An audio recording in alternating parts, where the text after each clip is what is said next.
Ex-Trump campaign chairman Paul Manafort guilty of 8 charges. Paul Manafort's wife Kathleen Manafort Wright walks with Manafort spokesman Jason Maloney to federal court for jury deliberations in the trial of the former Trump campaign chairman, in Alexandria, Virginia, Tuesday, August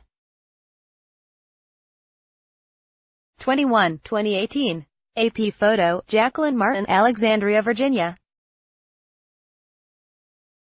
AP, Paul Manafort, the longtime political operative who for months led Donald Trump's successful presidential campaign, was found guilty of 8 financial crimes Tuesday in the first trial victory of the special counsel investigation into the president's associates. A judge declared a mistrial on 10 other counts the jury could not agree on. The verdict was part of a stunning 1-2 punch of bad news for the White House, coming as the president's former lawyer, Michael Cohen, was pleading guilty in New York to campaign finance charges arising from hush money payments made to 2 women who say they had sexual relationships with Trump. The jury returned the decision after deliberating 4 days on tax and bank fraud charges against Manafort, who led Trump's election effort during a crucial stretch of 2016, including as he clinched the Republican nomination and during the party's convention. Manafort, who appeared jovial earlier in the day amid signs the jury was struggling in its deliberations, focused intently as the clerk read off the charges. He stared down blankly at the defense table, then looked up, expressionless, as the judge finished thanking the jury. His lawyer, Kevin Downing, said Manafort was disappointed at not getting acquittals all the way through a complete hung jury on all counts. He said Manafort was evaluating all of his options. The jury found Manafort guilty of 5 counts of filing false tax returns on tens of millions of dollars in Ukrainian political consulting income. He was also convicted of failing to report foreign bank accounts in 2012 and of 2 bank fraud charges that accused him of lying to obtain millions of dollars in loans after his consulting income dried up. The jury couldn't reach a verdict on 3 other foreign bank account charges, and the remaining bank fraud and conspiracy counts. No sentencing date has been set. Prosecutors have until August 29 to decide whether they will seek a retrial on the 10 counts where the jury hung. The outcome, though not the across-the-board guilty verdicts prosecutors sought, almost certainly guarantees years of prison for Manafort, who faces another trial this fall in Washington.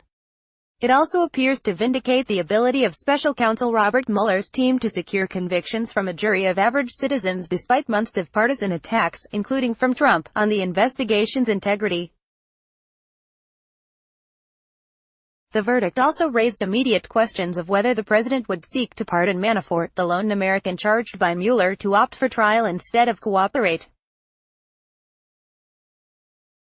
The president has not revealed his thinking but spoke sympathetically throughout the trial of his one-time aide, at one point suggesting he had been treated worse than gangster Al Capone. The president Tuesday called the outcome a disgrace, and said the case has nothing to do with Russia collusion. The trial did not resolve the central question behind Mueller's investigation, whether Trump associates coordinated with Russia to influence the election.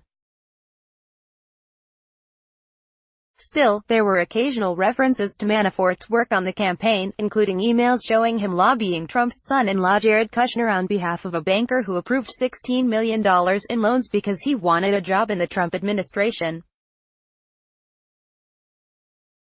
Manafort urged Kushner to consider the banker, Stephen Koch, for Secretary of the Army. Though Kushner responded to Manafort's email by saying, on it, Koch ultimately did not get an administration post. For the most part, though, jurors heard detailed and sometimes tedious testimony about Manafort's finances and what prosecutors allege was a years-long tax evasion and fraud scheme. Manafort decided not to put on any witnesses or testify himself. His attorneys said he made the decision because he didn't believe the government had met its burden of proof. His defense team attempted to make the case about the credibility of longtime Manafort protege Rick Gates, attacking the government's star witness as a liar, embezzler and instigator of any crimes as they tried to convince jurors that Manafort didn't willfully violate the law. Gates, another Trump campaign aide, spent 3 days on the stand, telling jurors how he committed crimes alongside Manafort for years.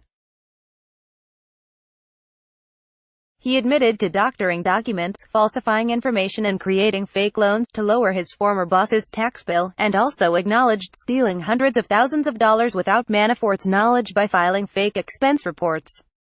Beyond the testimony, prosecutors used emails and other documents to try to establish that Manafort concealed from the IRS, in offshore accounts, millions of dollars in Ukrainian political consulting proceeds.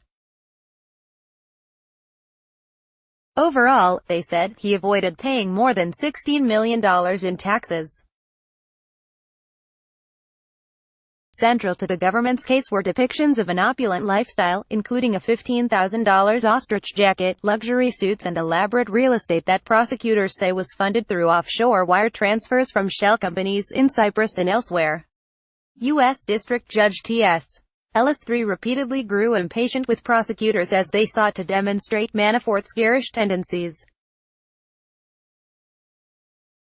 The clashes between the judge and the prosecution team became a sideshow of sorts during the weeks-long trial, with prosecutors at times struggling to contain their exasperation and the judge even acknowledging at one point that he may have erroneously scolded them.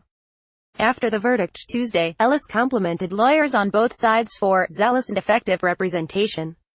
He also remarked on his surprise at the level of attention the case has received and the criticism he received for his management of the trial. "We all take brickbats in life," Ellis said. The trial in Alexandria, Virginia, is the first of two for Manafort. He faces a trial later this year in the District of Columbia on charges of conspiracy against the United States, conspiracy to launder money, making false statements and acting as an unregistered foreign agent for Ukrainian interests. He is also accused of witness tampering in that case. Associated Press writers Stephen Braun and Jeff Horwitz contributed to this report. Copyright 2018 The Associated Press. All rights reserved. This material may not be published, broadcast, written or redistributed.